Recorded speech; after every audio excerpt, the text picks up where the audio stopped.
Bonjour et bienvenue, c'est Bertrand, de la Fondation Magister, l'école des héros du monde réel. Tout d'abord, si vous ne me connaissez pas, et que vous vous demandez pourquoi m'écouter, je suis docteur en sciences cognitives. Les sciences cognitives, qu'est-ce que c'est ? C'est grosso modo l'étude moderne du fonctionnement de l'esprit. Ça veut pas dire que tout ce que je dis est forcément vrai. Non, c'est juste un indicateur que je prends la recherche et la compréhension au sérieux. Mais personne ne peut prétendre dire que des choses vraies, à part les personnes qui sous-estiment leur ignorance. Vous devez toujours garder un esprit critique.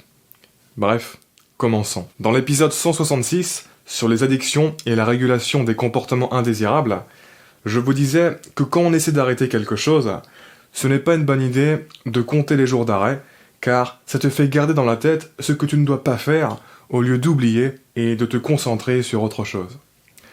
Cela dit, ce qui peut être très efficace, c'est de se fixer une période d'arrêt délimitée, une période d'abstinence délimitée.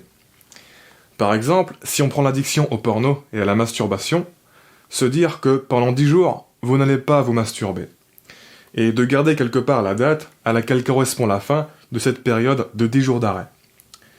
Après cette date, vous pourrez peut-être vous masturber, mais pas avant. En gros, tant que vous n'avez pas déterminé à l'avance que vous êtes libre de vous masturber, vous ne le faites pas. Même si vous en avez une impulsion. Même si vous en avez une envie qui émerge. Si besoin, vous utilisez n'importe quelle technique que je vous ai expliquée dans l'épisode 167 pour dissiper les envies. Ce qui compte, c'est que vous tenez votre engagement. Après, plutôt que de voir ça comme une période d'arrêt de la masturbation, il faut plutôt voir ça comme une période pour débloquer du temps et de l'énergie pour se concentrer à fond sur certaines choses importantes. Si vous ne voyez pas l'intérêt d'arrêter quelque chose, vous n'aurez ni la volonté ni l'envie de le faire. Vous ne pouvez pas retirer quelque chose sans contrepartie. Il faut une sorte d'échange équivalent pour que votre système émotionnel reste à l'équilibre. Et encore une fois, pour plus d'informations à propos de ce principe, regardez l'épisode 166 et l'épisode 188. L'avantage de cette technique de délimitation et de blocage du temps, c'est que ça entraîne votre esprit à vivre de manière préméditée et planifiée. Et non pas de vivre au jour le jour, comme une girouette, et de laisser toutes les possibilités ouvertes. Non, à telle période, certaines possibilités sont ouvertes et d'autres sont fermées. Ça doit être très clair. Vous ne pouvez pas improviser certaines choses imprévues si vous avez planifié que ce n'était pas possible dans cette période. C'est-à-dire que si vous improvisez une masturbation au cours d'une période où vous avez planifié à l'avance que vous pouviez, c'est ok. Le tout, c'est de ne jamais improviser une masturbation durant les périodes où vous aviez déterminé à l'avance que vous ne pouvez pas. Encore une fois, vous pouvez avoir des envies et des impulsions durant ces périodes, c'est naturel, mais vous faites tout ce qu'il faut pour les dissiper et rester concentré sur les choses sur lesquelles vous devez vous concentrer. L'avantage, c'est que quand tu as une impulsion de te masturber qui émerge, et que tu as planifié que tu ne pouvais pas te masturber avant telle date, c'est beaucoup plus facile de rejeter cette envie que quand tu n'as rien planifié. C'est comme si ton cerveau avait un pouvoir supplémentaire pour se contrôler. Parce que tu bénéficies de 2 bonus. Bonus numéro 1, tu bénéficies de ce qu'on appelle un effet de contexte. Un effet de contexte, ça renvoie à la modulation de notre dynamique mentale vis-à-vis du contexte dans lequel on est. Par exemple, quand vous êtes sur votre lieu de travail, vous allez être dans une dynamique mentale différente par rapport à quand vous êtes dans votre chambre ou par rapport à quand vous êtes à la salle de sport. Le fait d'être dans un lieu change nos prédispositions mentales.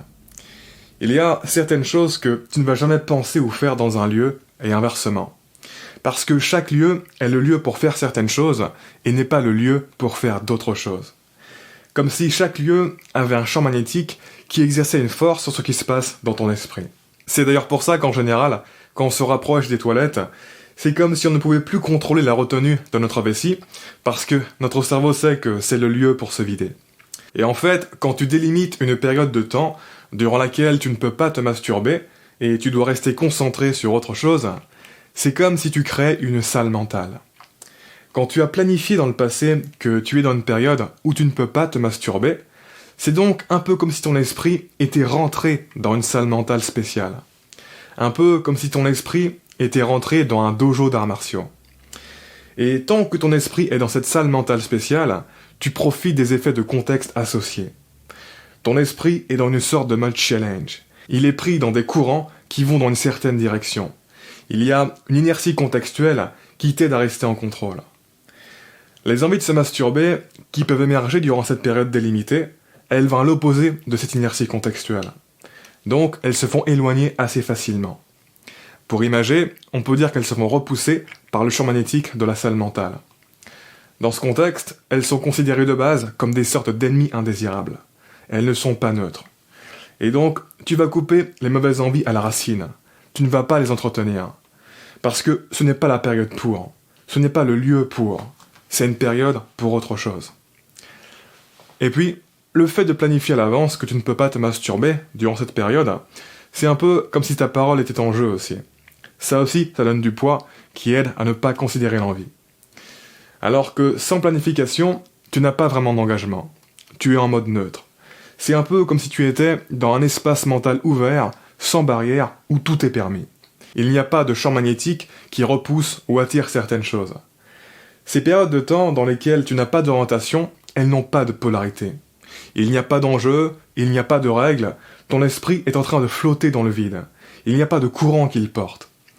Et donc, quand tu as une envie qui arrive, même si tu restes neutre et que tu te dis que tu ne vas sûrement pas le faire, tu vas quand même souvent prendre le temps de considérer l'envie, de la contempler.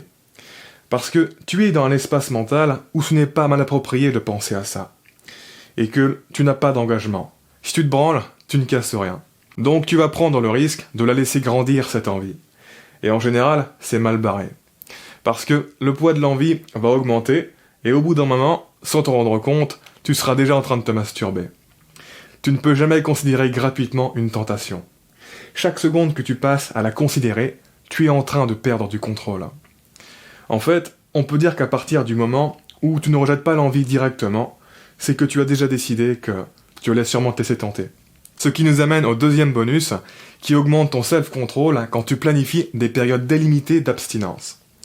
Ce deuxième bonus, c'est l'effet combiné de prédécision, de prédiction rétroactive et d'évitement de la souffrance inutile. C'est un peu compliqué, donc on en reparlera plus en détail dans l'épisode suivant. Mais avec un exemple, vous allez commencer à comprendre l'idée générale. Imaginez un mec qui se croit incapable d'aborder une fille et de la séduire. Qu'est-ce qui va se passer quand il va croiser par hasard une fille qui l'attire ? Eh bien, il ne va rien tenter parce qu'il va prédire qu'au final, ça ne pourra jamais marcher. Il ne va même pas contempler le fait d'y aller parce que pour lui, ça serait se faire du mal pour rien. Ça serait se torturer pour rien. Car c'est impossible que ça se passe bien. Et il ne va même pas se dire qu'en ne tentant rien, il rate potentiellement quelque chose et qu'il aurait pu réussir s'il avait tenté. Non, il va se dire qu'il ne rate absolument rien. Parce que s'il avait tenté, ça n'aurait jamais marché. Autrement dit, sa prédiction limitante sur l'issue future a un effet sur le déroulement du présent et sur ce qui se passe dans sa tête dans le présent. Dans ce cas-là, c'est une mauvaise croyance limitante. On est d'accord. Mais dans le cas du contrôle des envies indésirables, on peut avoir des bonnes croyances limitantes. Combattre le mal par le mal, comme on dit. Et je vous expliquerai ça dans le prochain épisode. En attendant, si vous ne l'avez pas lu, j'ai publié un nouvel article exclusif sur le blog de la chaîne. Je vous mets le lien en dessous en commentaire.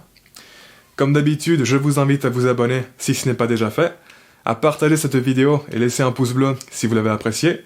Ça m'aide pour la visibilité. Quoi qu'il en soit, je vous remercie de m'avoir écouté jusqu'au bout et je vous dis à très bientôt pour la prochaine vidéo. Ciao.